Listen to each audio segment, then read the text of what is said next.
మేము కోరే మార్పు కాదు ఇది. ప్రజలు ఏదైతుందో ఈ రేవంత్ రెడ్డి పాలన పోవాలి, కేసీఆర్ గారి పాలన రావాలని ప్రజల్లో నానుడు వచ్చింది. మేము పాలన మార్పు కావాలని చెప్పి కోరుతున్నాం చెప్పినాం తప్ప రేవంత్ రెడ్డి గారి కీడు కోరలే. రేవంత్ రెడ్డి గారి కీడు కోరలే. కేసీఆర్ గారి నోటంటే గాని, మా నాయకులు ఎవరి నోటంటే గాని భౌతికంగా రేవంత్ రెడ్డి కీడు కోరలే. ఇదే ముఖ్యమంత్రి నువ్వు. నీ పాలన అంతా మెరుగుకుంటే మరోసారి అధికారికి వస్తా అని చెప్పి చెప్పుకుంటున్నాం.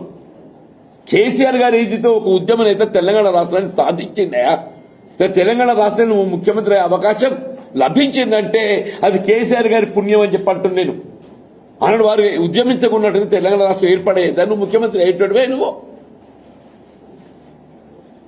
ఇదేనానే ఊరి తీస్తావే ఊరి.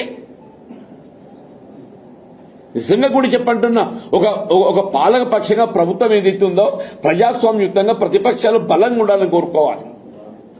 అటువంటిది ఏదైతుందో వాస్తవాలు మాట్లాడుతుంటే